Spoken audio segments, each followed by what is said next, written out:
Banyak yang bilang siput panjang ini enaknya dirica-rica.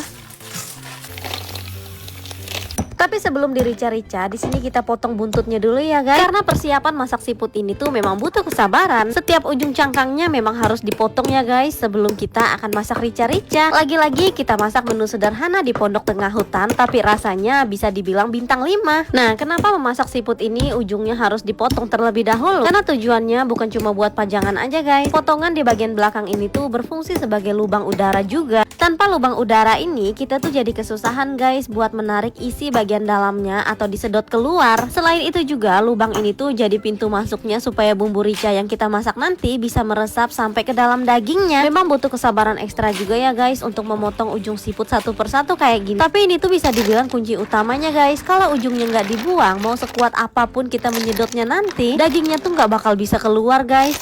Oke, setelah itu kita lanjut untuk membuat bumbu ricanya. Di sini bumbu rica yang kita gunain seadanya banget ya guys. Karena untuk memasak siput ini sebenarnya nggak perlu menggunakan bumbu yang terlalu banyak, cukup pedas aja, rasanya tuh udah enak banget.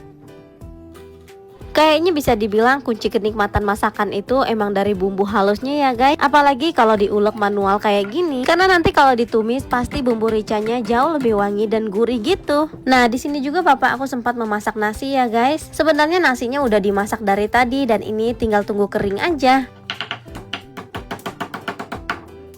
Tada, bumbunya udah jadi guys. Dan sekarang kita pindahin dulu nasi yang udah matang ini. Selanjutnya siap-siap nih kita mau numis bumbu seadanya aja. Karena seperti yang aku bilang di awal tadi, masak siput ini sebenarnya nggak butuh bumbu yang terlalu banyak. Karena rasa khas dari siputnya tuh udah emang alami dan nikmat banget guys.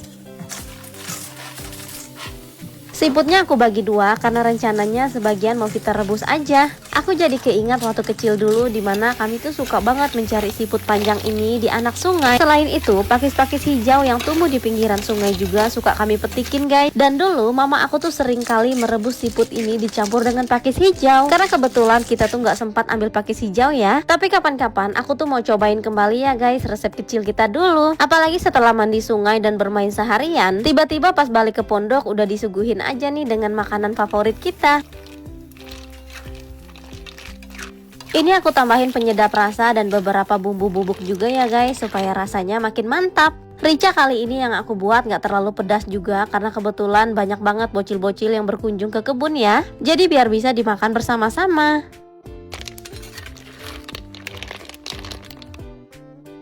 Ini yang pertama nyobain adalah kakak ipar aku guys. Katanya rasanya tuh bener-bener enak banget. Apalagi siputnya tuh masih segar dan fresh gitu ya guys, karena baru kita ambil dari sungai. Dan kita beruntung banget karena siput kali ini tuh pas banget kita ambilnya guys, karena emang gak ada telurnya sama sekali. Biasanya aku kurang suka juga kalau siput ini banyak sekali telur di dalam cangkangnya, terutama siputnya yang berukuran besar gitu ya guys. Makanya pada saat mencari siput, kita lebih senang memilih siputnya yang masih kecil-kecil aja ketimbang yang sudah gede. Ini keponakan aku yang paling kecil juga pengen nyobain siput guys. Meskipun rica-ricanya lumayan pedas juga, tapi keponakan aku bisa tahan loh. Padahal awalnya tadi aku kira keponakan aku nggak bisa makan guys, karena rasanya juga bisa dibilang lumayan pedas ya buat ukuran anak kecil. Oke guys, kita lanjut di kegiatan berikutnya ya.